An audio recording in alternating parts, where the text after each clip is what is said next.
Selamat datang di channel Cerita Cinta. Channelnya cerita cinta romantis. Sebelum lanjut mohon dukungannya dengan like dan subscribe dulu. Pelet hitam pemikat Sukma. Bagian ke-30. Yati merana. Isma makin terpuruk. Iya sus. Ada apa? Ujar Yati tergagap. Nggak apa-apa mbak. Ini saya disuruh mengantarkan ini oleh Dokter Andri. Ujar suster seraya meletakkan segelas teh hangat dan sebungkus camilan. Oh, makasih ya sus. Ujar Yati, yang hanya ditanggapi senyuman oleh suster cantik itu, yang langsung pergi meninggalkannya. Yati sungguh merasa beruntung kembali dipertemukan dengan Dokter Andri. Sungguh ia berhutang budi yang tak terhitung padanya. Di saat orang lain melecehkannya, menghinakannya, bahkan hampir membunuhnya, Dokter Andri selalu hadir sebagai pahlawan. Entah dengan cara apa dia bisa membalas kebaikan Dokter Andri yang berhati malaikat itu. Diambilnya teh hangat itu dan dihirupnya pelan. Slurp. Baru sehirupan teh itu, tiba-tiba matanya terpaku pada sebuah mobil yang berhenti tergesa-gesa di lobi rumah sakit. Terlihat seorang pria pendek dan berperut buncit turun seraya membuka pintu belakang. Terlihat tampan dengan rambutnya yang disisir rapi. Ayo pak, ujar pria itu, yang langsung diikuti dua pria berbadan tegap, berjalan memapas sesosok tubuh berlumur darah. Suster, ucap pria pendek itu suster penjaga. Tampak si pria mendaftarkan lelaki berdarah itu, dengan dirinya sebagai penjaminnya. Tak berapa lama, datang dua orang perawat pria dengan brankarnya, yang langsung menyambut si lelaki berdarah dan bergerak menjauh melewati lorong rumah sakit. Tak terdengar suara apapun dari tubuh penuh luka itu. Hanya sesekali terdengar lirih dia menyebut sebuah nama. Yati, Yati. Sesaat Yati tertegun mendengar namanya disebut-sebut, seakan pria itu mengenalnya. Ah, dia menyebut namaku. Siapa dia? Diikutinya para pria itu dengan ujung matanya. Namun begitu menyadari bahwa ia sama sekali tak mengenal satupun di antara para pria itu, segera dihempaskannya kembali tubuhnya pada sofa empuk itu. Tampak bibirnya mengulas senyum kecil. Ah, halus saja aku. Mana mungkin sih ada yang mengenaliku. Memangnya siapa aku sampai dikenal orang? Gumamnya seraya mencoba memejamkan mata. Nama Yati kan banyak. Mungkin ada puluhan, atau bahkan ratusan. Bisa jadi hanya kesamaan nama saja. GR banget sih aku. Kembali Yati membatin seraya tersenyum sinis. Yati, Yati, maafkan aku. Maafkan aku Yati. Teriak si pria malang tadi yang terus saja dibawa ke ujung lorong. Mungkin di sanalah ruang UGD berada. Karena dilihat dari lukanya, sepertinya pria itu korban kecelakaan. Kenapa dia terus saja memanggil namaku? Dan sepertinya aku sedikit kenal dengan suara itu. Tapi siapa ya? Batin Yati semakin berkecamuk, karena seakan ia mengenal suara itu. Suara orang yang pernah dekat dengannya. Tapi siapa ya? Batin Yati lagi. Tapi, begitu melihat mereka berempat, tak dihiraukannya ucapan lelaki itu. Paling hanya kesamaan nama saja.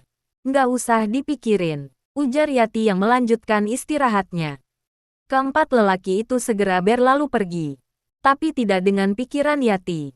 Dia terus saja terfikir siapa pria malang itu.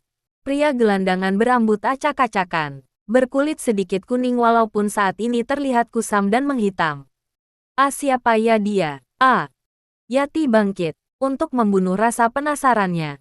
Dihampirinya meja resepsionis dan bertanya. Maaf sus, pasien tadi siapa ya namanya? Ujar Yati pada suster cantik yang duduk di meja resepsionis itu. Oh, sebentar ya mbak saya cek dulu. Terlihat jari jemari suster cantik itu tampak mengecek data pasien. Cek, data harian, nama. Apa mbak keluarganya? Tanya suster itu seraya menelusuri data pasien. Enggak sih sus. Hanya saja saya pernah mendengar suaranya. Tapi siapa ya? Oh, gitu mbak. Oh iya. Namanya Wisnu mbak. Mbak kenal dengan beliau? Tanya suster cantik itu. Wisnu. Pernah sih. Tapi nggak tahu siapa dan di mana ya berada. Gumam Yati lagi. Ya sudah sus. Makasih ya, ujar Yati kembali duduk. Mbak, tunggu sebentar Mbak. Seru suster itu lagi. Terlihat tangannya membolak-balikkan data. Yati berbalik. Ya, ada apa Sus? Maaf Mbak, nama pasien tadi Arman. Penanggung jawabnya yang Wisnu. Seketika Yati terperanjat kaget. Arman, benarkah dia Arman? Arman yang ku kenal. Arman suamiku, mantan suamiku. Gumam Yati dengan bibir bergetar. Batin Yati semakin berkecamuk. Ia sama sekali tak mengenali penampilan mantan suaminya kali ini. Semua sungguh di luar dugaan dan nalarnya. Memang, beberapa minggu lalu sempat mereka bertemu di warung mie ayamnya. Namun saat itu kondisinya masih baik-baik saja. Atau setidaknya tidak separah sekarang. Dan sempat pula mantan suaminya itu sempat memintanya untuk kembali padanya. Namun, rasa sakit di dada Yati membuatnya tidak bisa menerima Arman kembali padanya. Apalagi jika ingat bagaimana ia diusir bak binatang liar, dilempar dan dicampakkan sedemikian rupa. Sakit hatinya. Dan setelah mendengar keputusan bulat dari Yati, Arman pergi. Bahkan tak sempat baginya berpamitan. Namun kini, setelah peristiwa itu berminggu-minggu lalu, Taman hadir dalam kondisi yang begitu memilukan. Tampak luka berdarah seluruh tubuhnya. Tanpa disadarinya, pelan-pelan menetes air mata menggenangi dua bola mata indahnya, dan perlahan turun menelusuri pipinya. Mbak, ucap suster jaga itu mengagetkan Yati, yang tampak bengong dengan air mata mengalir pelan. Iya sus. Terima kasih. Cepat disusutnya air mata itu dengan punggung tangan. Biar bagaimanapun ia tak bisa mengingkari bahwa masih ada sayang di sana. Jauh di lubuk hatinya Yati menyadari bahwa sesungguhnya Arman pun masih menyayanginya. Begitupun dirinya, masih membekas kenangan bertahun-tahun bersamanya. Saat Yati masih bekerja di warung makan, atau bahkan saat pertemuan pertama mereka. Arman begitu romantis. Tak ada pria lain yang sanggup membuatnya jatuh cinta kala itu selain Arman. Arman selalu ada untuknya. Tak ada satu hari pun berlalu tanpa kehadiran pria kurus tinggi itu. Perhatian dan kasih sayangnya membuatnya menjatuhkan pilihan hidup untuk menjadi pendampingnya. Namun, kisah cintanya mulai hancur saat Isma adik tirinya itu memaksa hidup menumpang padanya. Adik yang seharusnya saling menyayangi dengan kakak, ternyata berbalik menusuknya dari belakang.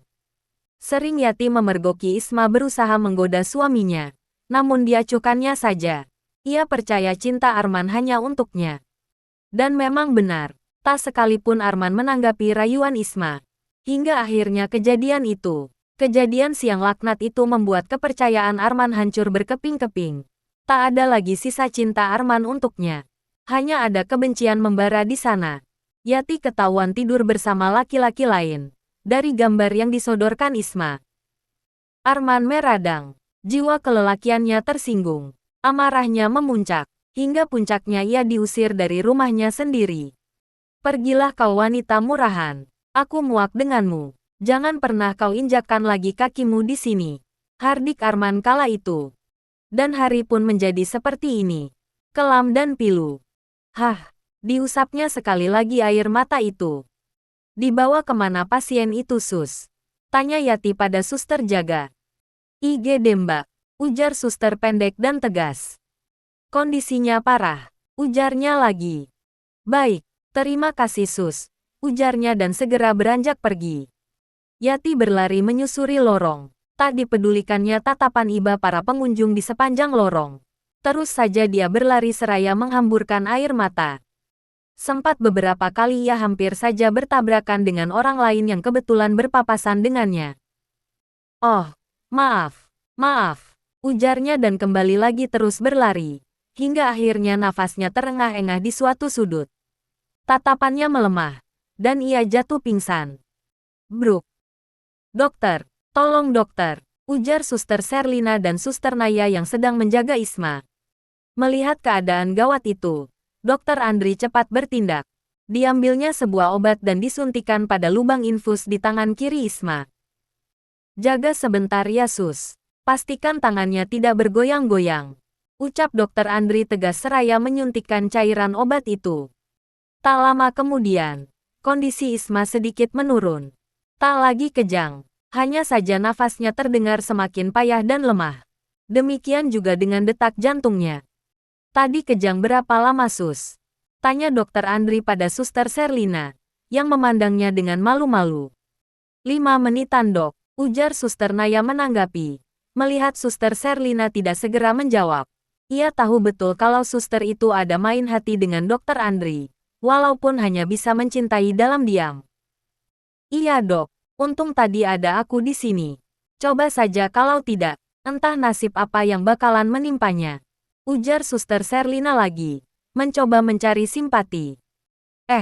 Dokter sudah makan.